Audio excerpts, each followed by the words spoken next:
মা ঠাকুমাদের আমল থেকে তো মোচা খেয়ে এসছো। নিরামিষ দিনে নিরামিষভাবে মোচা তৈরি করাটা আমাদের কিন্তু মানে একটা ঐতিহ্য বলতে পারো।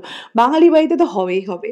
তো মোচা সাধারণত আ এই মানে আঁশ আর এই যে ফুলের যে বোটাটা এটাকে ছাড়িয়ে নিয়ে ফুলের এটা নিয়েই ছাড়ানোটাই একটা সমস্যা অ্যাকচুয়ালি। এখন তো কাটা মোচাও বিক্রি করে সবাই।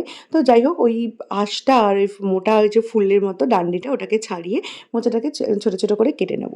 তো মোচা বেসিক্যালি কেটে এখন বিক্রি করে, তো খুব একটা অসুবিধা হয় না। যারা মোচা কাটতে পারো না তাদের জন্য বলছি মোচা কিন্তু কাটা বিক্রি করা হয়।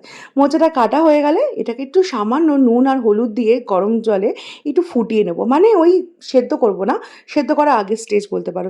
জলটা যে ফোটা শুরু হচ্ছে তখনই গ্যাসটাকে অফ করে মোচাগুলোকে তুলে নিচ্ছি। এতে কিছুই না, মোচাটা ভীষণ টেন্ডার লাগে, খেতে সফট হয় আর মোচার যে কষকষ ভাবটা সেটা পুরো বেরিয়ে যায়।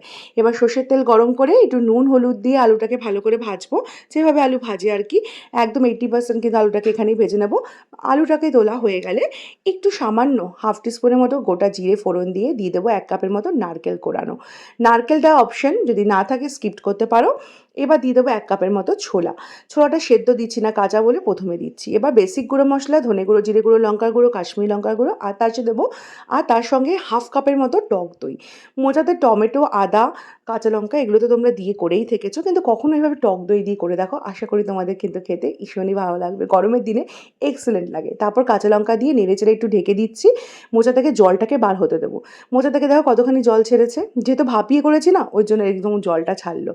তো এবার আলুটাকে দিয়ে যে গোটা গরম মশলা থাকে সেই গোটা গরম মশলাকে একটু ভালো করে গুঁড়ো করে নিয়ে সেটা দিয়েছি। আর 1 চামচ ঘি, 1 চামচ চিনি। ব্যাস, এবার এটাকে ভালো করে কষালেই কিন্তু রেডি। খুব সহজ বানিয়ে নেওয়া, আদা কাঁচা লঙ্কা ছাড়া, আদা কাঁচা লঙ্কা টমেটো ছাড়া টক দই দিয়ে কিন্তু এইভাবেও করা যায়। একটা বার হলেও ট্রাই করতে পারো, করলে কমেন্টে জানিও। টাটা।